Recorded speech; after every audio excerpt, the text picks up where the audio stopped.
Hello friends, नोंथांमोना दिनै मोनसे भिडिअ लाना फैलायबाय। स' नोंथांमोना नायलांदो भिडिअखौ जोबजासिम आरो चेनेलाव गोदानबा चेनेलखौ साबस्क्राइब खालामना लाबानो जाबाय। आं गेलेगोन कारलेट। दा आंनाव बेलेन्सआ दं 1999 दं आरोना। दा आं गेमखौ स्टार्ट खालामसै। नैबे सेकेन्डआ जोब्बाय। एबारनिफ्राय आङो स्टार्ट खालामसै लोगोफोर। नायलांबाय था भिडिअखौ जोबजासिम। दा फार्स्टआवनो आङो हाइ बेटनि गेलेगोन लोगोफोर। दिनै आं हाइ बेटनि गेलेगोन। ओमफ्राय एसे थाब फोजोबगोन भिडिअखौ लोगोफोर। एसे प्रफिट मोनबाथाय डाइरेक्ट दोनखानोसै आरो। दा नायदो गारिया मायाव नांथायो, जेराव नांथायो बेयावनो मोनगोन। दा नायनोसै दा गोजौ लेभेलाव नाङो ना गाहाय लेभेलाव नाङो। खारगासिनो दं गारिया दायो।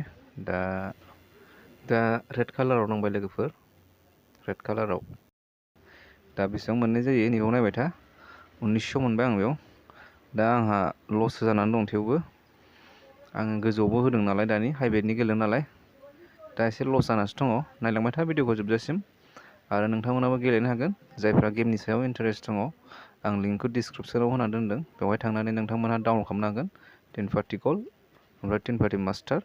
आं बिनि लिंकखौ डिसक्रिपसनाव होना दोनदों। बेवहाय थांनानै आरामसे इजिलि डाउनलड खालामनानै नोंथांमोना गेलेनो हागोन। अनलि 18+ एबभ। गाव गावनि रिक्सनि सायावसो गेलेनांगोन लोगोफोर गेमखौ। दा 10 गुनियाव नांदों लोगोफोर। बेवहाय नायदो बेसेबां मोननाय जायो। दा मोनदों 2000। बेबायदि मोननो हागोन लोगोफोर। दा आंहा माने माबाया जाफिनबाय आरोना, मुला जाफिनबाय। दा बेनिफ्राय नायदोलाय एबार मायाव नाङो। एबार गोजौआवबो होबाय मोनथाम, ओमफ्राय गाहायाव मोननै होबाय।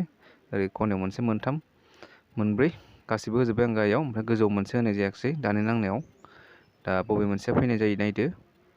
आं हाइ बेटआव गेलेदों लोगोफोर। गाहायाव नायबानो जाबाय, बेलेन्सआ गैखालानो एसेल'सै। दा नाङाबा लस जागोन आरो नाङोबा मोनबाय। दा मायाव नाङो नायनोसै। दा रेड कालाराव नांबाय आरोबाव लोगोफोर, रेड कालाराव नांदों।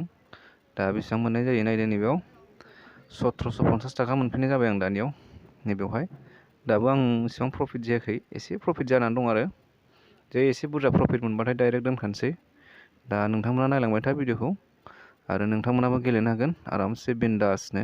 अनलि 18+ लोगोफोर। खेला एसे रिक्सनि खेल। दा फार्स्ट टाइमाव माबायदि गेलेनांगौ बेखौ एसे नायना लाग्रोबानो जाबाय आरो ना, अब्ला मोजां आरो। दा मायाव नाङो नायनोसै एबार। गाहायाव मोननै मोनथाम होबाय, ओमफ्राय गोजौ मोनब्रै होबाय। मोनसेखौ आं दोनबाय। दा जेराव फैया बायदि मोनदों आं बेखौ गालांबाय आरो। दा गोजौनियाव नांबाय 15 गुनियाव नांदों लोगोफोर। बेयाव 15जों इन्टु खालामबा मोनगोन बेसेबां मोननाय जायो। दानि बेयाव 3000 मोननाय जाबाय। आंना प्रफिटआ जाबाय लोगोफोर। आं भिडिअखौ बेखिनियावनो दोनसै। नोंथांमोना नायनानै मोजां मोनदोंबा लाइक, कमेन्ट, शेयार खालामना होबानो जाबाय। बेबायदिनो गोदान भिडिअनि सायाव आपडेट लाना फैनोसैलाय। नेक्स्ट भिडिअआव लोगो मोनफिनसै। गोजोन्थों, बाय बाय।